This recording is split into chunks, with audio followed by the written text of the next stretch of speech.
sepertinya kita ini kurang sensitif dengan Arab Saudi, khususnya dalam penempatan uh, duta besar. Oke. Nah, di antaranya duta besar yang kita tempatkan ini adalah orang yang memasang diri sebagai tembok penghalang untuk terjadinya negosiasi dalam peningkatan kuota itu. Karena apa? Dia paling Mhm. rajin untuk mencerca, mencaci maki, menyatakan kadal, Mmm. apa dan macam-macam penilaian tentang Saudi, termasuk pernyataan bahwa Saudi adalah negeri biadab. Waduh. Nah, saya bilang kok yang seperti ini malah ditempatkan jadi dubes.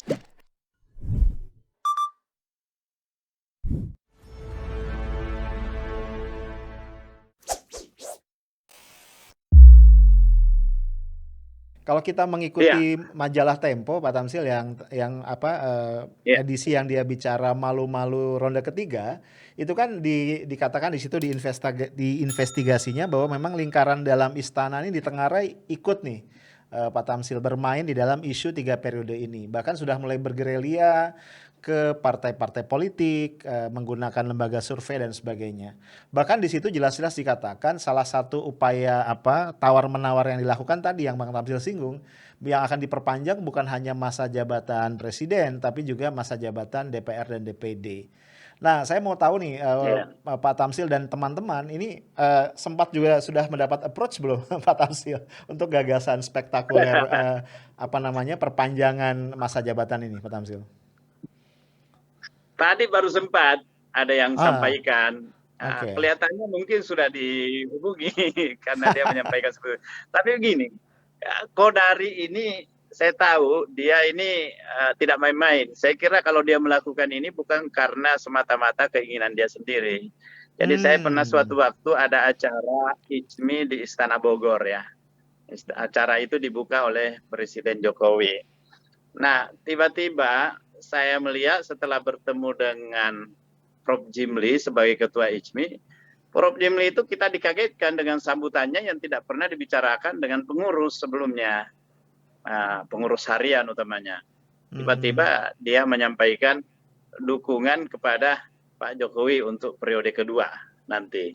Lah, Ah. kenapa? Rupanya dia memperoleh bisikan dari Kodari tentang hasil survei.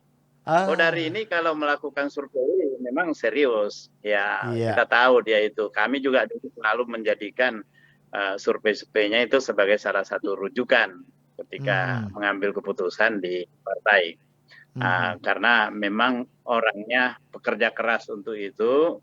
Kalaupun sesuatu dia sudah yakini, kalaupun pada saat itu belum terbukti, dia akan mendorong untuk melakukan pembenaran atas survei-survei yang dia kehendaki itu. Nah, Mhm. saya melihat bahwa ini dia juga meyakinkan banget kepada presiden dan kolega presiden di istana, saya kira. Mhm. Makanya memang dugaan bahwa tangan-tangan istana eh, ya ada di belakang manuver ini. Mhm. Mhm. Jadi bukan bukan keinginan Kodari sendiri. Nah, Mhm. karena Mhm. itu Kodari meskipun sudah dia tahu bahwa dirinya diposisikan dalam tiga asumsi tadi, kalau Mhm. bukan untuk menjerumuskan, untuk menampar atau cari muka, ya dia tidak peduli lagi itu karena dia tahu bahwa ya Mhm. presiden ini ya sekedar bicara aja, tapi sesungguhnya dia merasa bahwa dia disupport untuk melakukan ini semua. Dan Mhm. paling nanti call tingginya kalau dia tidak jadi yang 3 periode ini, ya itu tadi yang bisa Mmm. menjadi apa namanya eh, ya atur damai dengan ini parlemen. Mhm. Mhm. Mhm. Ya, ya presiden dapat 8 tahun, ya parlemen Mmm. juga dapat 8 tahun. Dan mungkin lembaga-lembaga tinggi negara yang lain juga seperti itu, jadi semakin panjang. Nah, Mhm. yang perlu dicermati ini gerakan masyarakat kita. Oke. Karena jenuh kelihatannya masyarakat ini sudah mulai dalam Mhm. mencium aroma ini udah tidak ada positifnya itu lagi. Nah, itu saya Mhm. kira ada surveinya Saiful Mujani yang menarik itu.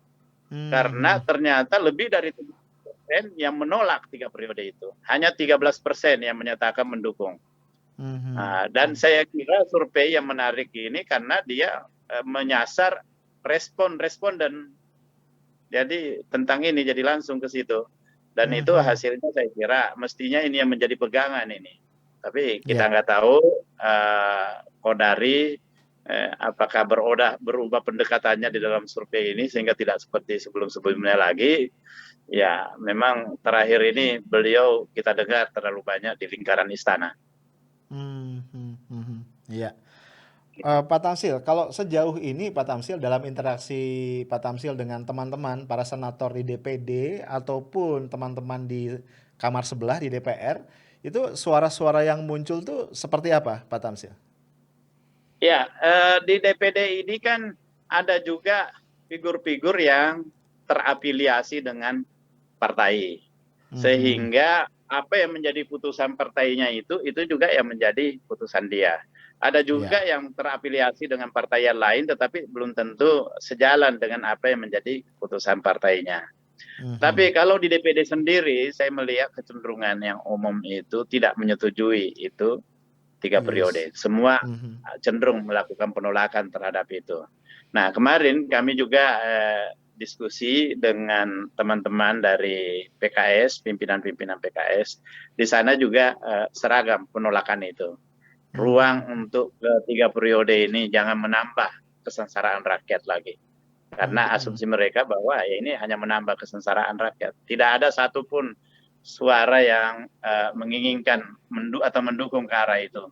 Mulai dari Majelis Suro, MPP, Presiden Partai, ketua-ketua fraksi MPR maupun DPR, dan anggota-anggota yang hadir itu kebetulan kami ada beberapa orang dari DPD yang memang selama ini tetap membangun komunikasi dengan PKS, itu berpandangan seperti itu.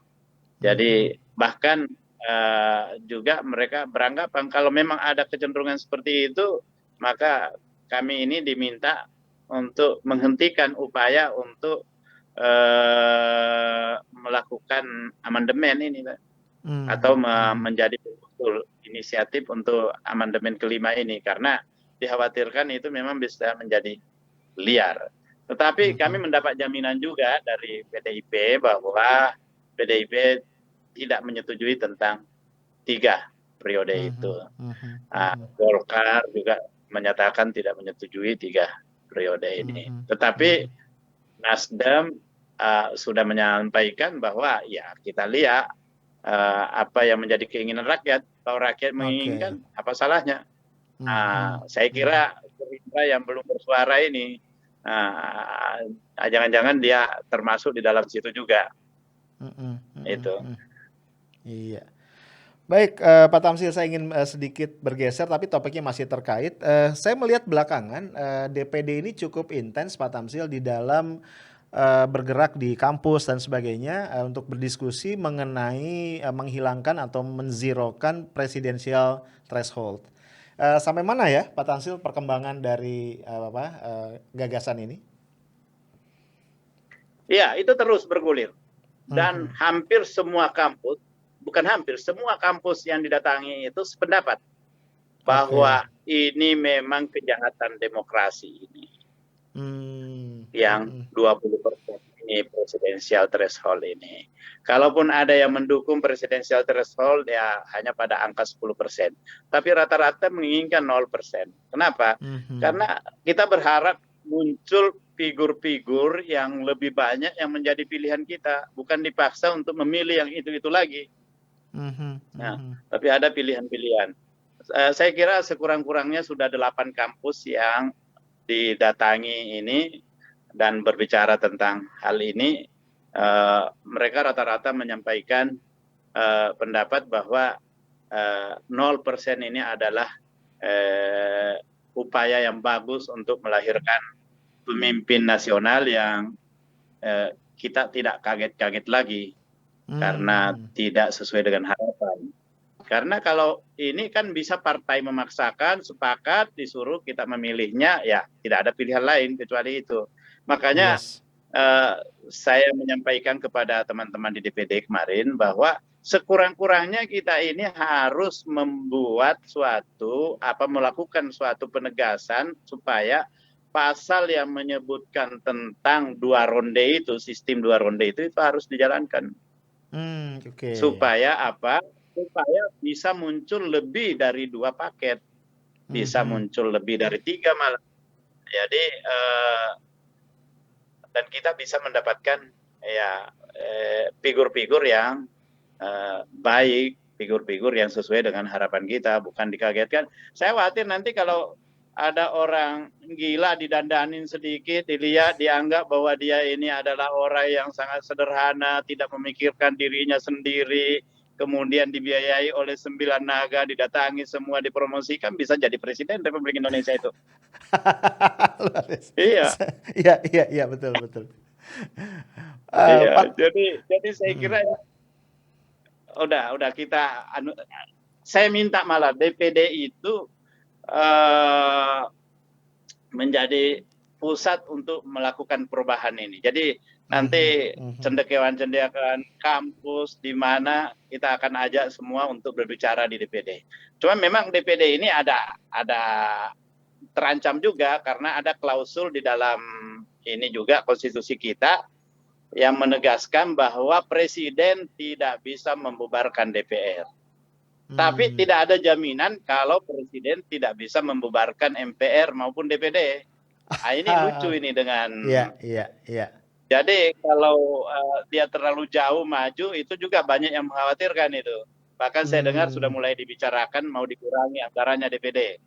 Nah, tapi bagi sebahagian kita di DPD ini, karena ini beban moral memang rasanya ini, kita punya gaji yang besar tapi kewenangannya minim, bahkan sangat minim, ya memang kalau konsekuensinya harus dibubarkan mungkin lebih elegan kita menerimanya itu daripada terus seperti ini tapi tidak ada kewenangan.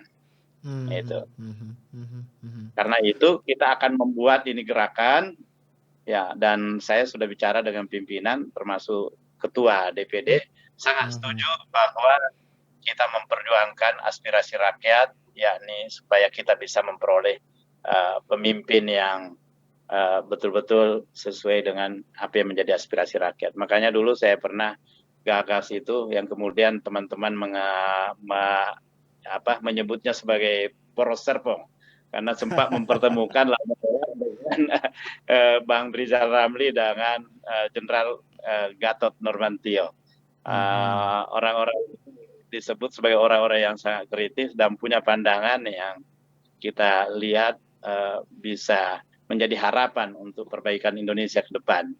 Ya, dan akan menyusul lagi beberapa karena Pak Mahfud MD juga menyampaikan tadinya berkeinginan untuk datang, tapi dia meminta saya supaya dibuat agenda berikutnya dia akan datang. Ya, mungkin juga ada yang lain, Pak Anies Baswedan, Pak Ganjar, Ibu Hopipa, dan lain-lain. Karena banyak sekali pemimpin-pemimpin yang berkualitas ini yang kalau kita buka ruang untuk ini, apalagi kalau sudah menjadi 0% itu, wah itu luar biasa itu. Ini saya kira satu momentum yang paling baik untuk melahirkan pemimpin yang berkualitas.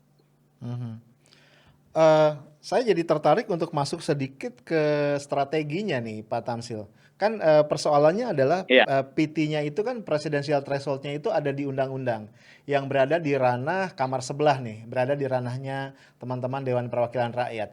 Kira-kira strategi dari teman-teman di DPD supaya gagasan 0% ini bisa goal itu apa ya Pak Tamsil? Di samping tadi dari grassroots kan di kampus-kampus, mungkin ada strategi yang bisa lebih tajam untuk menggolkan gagasan ini Pak Tamsil? Iya, memang kita partisipasi rakyat yang kita memang dorong untuk itu. Karena itu kita akan buka ruang-ruang untuk berdialog dengan rakyat langsung. Terutama dari kalangan cendekiawan ini, supaya kalangan guru-guru besar ini jangan masuk ke dalam ketidakwarasan kolektif ini. Guru besar ini harus tampil beda. Harus tampil beda. Memang kelihatannya ini, pemerintahan ini sepertinya cuek terhadap pendapat guru-guru besar ini. Bahkan waktu saya di Mhm. Komisi 7 DPR dulu, saya sangat mengeritik itu mekanisme pemilihan rektor itu, di mana Mhm. suara menteri yang sangat menentukan. Ini udah Yes. guru besar yang bersidang, mestinya apa yang menjadi pilihan guru besar itulah yang terbaik. Iya, iya. Bayangkan kalau pilihan guru besar masih harus disaring, sementara pilihan masyarakat biasa untuk memilih presiden tidak perlu kita saring. Nah, Mhm, ini mhm. keliru ini. Jadi Iya. harusnya ini masyarakat kampus ini yang banyak ini. Dia yang paling banyak nanti dipermasalahkan kalau ini terus dia tidak melakukan gerakan apa-apa untuk memperbaiki bangsa ini. Ya, Mhm. karena mestinya suara kebenaran ini suara yang paling bisa kita akui eh, apa namanya ini tingkat ketercemarannya ini mestinya dari sana yang kurang. Oke. Tetapi faktanya banyak juga yang kemudian cuek juga, tidak merespon persoalan bangsa yang sudah liar luar biasa ini. Karena Mhm. itu beberapa kampus yang kita datangi ini kita senang berdialog, berdiskusi dengan mereka. Saya sekarang ini lagi berdiskusi juga dengan teman-teman di kampus dari Untirta. Tapi yang kita Mhm. bicarakan lain bukan terkait dengan presidensial threshold. Karena Mhm. kiblat kita selalu ke kampus ini, lebih banyak ingin mendengar apa yang menjadi suara kampus sekarang ini, apa yang menjadi suara mahasiswa. Meskipun Mhm. mahasiswa sekarang ini juga gerakannya banyak yang terbelah juga. Tapi Iya. saya percaya betul bahwa di antara mereka itu masih banyak tokoh-tokohnya yang tidak larut dalam pembelahan ini. Dia masih Mhm. tetap konsisten.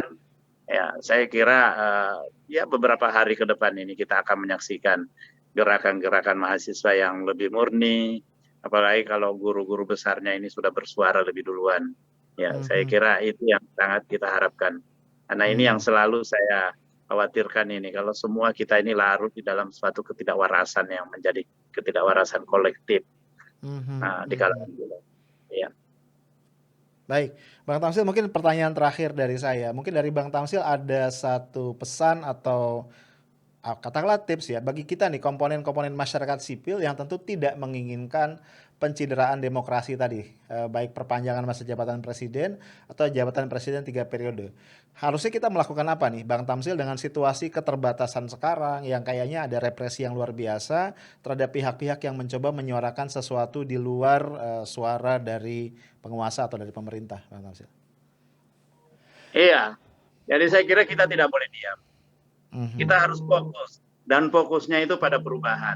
Nggak Oke. mungkin kita akan memberi hubungan pada melanjutkan, memberi tiket kepada pemerintahan yang ada sekarang untuk lanjut pada periode ketiga, malah dengan kondisi pengangguran yang semakin banyak, hutan semakin bertambah, Mhm. dan berbagai macam persoalan bangsa yang semakin ruwet, undang-undang Omnibus Law yang baru aja diputuskan, yang kelihatan sekali bahwa itu tidak mewakili aspirasi masyarakat, mengabaikan buruh, mengabaikan suara-suara dari kampus.